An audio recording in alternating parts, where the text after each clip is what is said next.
العنف غير المرغوب به في برلين، محملة بحاشية الرجل التي وقفت تستقبله وتهتف أن تحيا مصر حتى وإن كانت سنونها عجافا. وبتمثيل ألماني ضعيف استقبل ممثل الحكومة الجنرال في مطار تيجل العسكري، إلى جانب ما نقله السيسي من نجوم الفن والغناء الذين فشلت مساحيق التجميل في محو تجاعيد الزمن عن وجوههم التي لا ماء بها.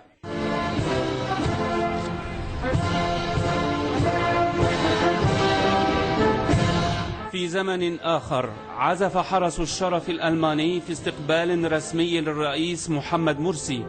وحضرت المستشارة ميركل التي تتعرض لإحراج بسبب زيارة السيسي حضرت لاستقبال رئيس جمهورية مصر العربية، استقبال يليق باسم القاهرة وبممثل الشعب عبر أول انتخابات ديمقراطية بعد ثورة مدنية في تاريخ البلاد. الرئيس محمد مرسي كان في مرحلة بناء مصر قوية آنذاك،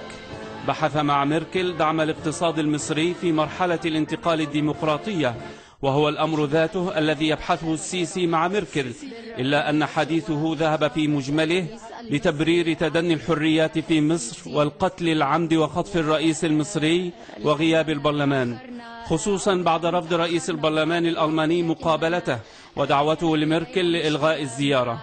ودعوات الصحافة الألمانية وممثلين عن الأحزاب لإثارة أسئلة حول الحريات في مصر أمام مسمع قائد الانقلاب الذي يحاول اكتساب شرعية في وقت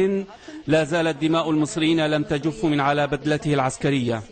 إذن الدكتاتور على البساط الأحمر كما وصفته إحدى الصحف الألمانية، وأصوات المصريين والعرب والمتضامنين الأجانب تعلو أن مصر بريئة من السيسي، وأن جرائمه لن يمحوها الزمن أو محاولات اكتساب شرعية زائفة.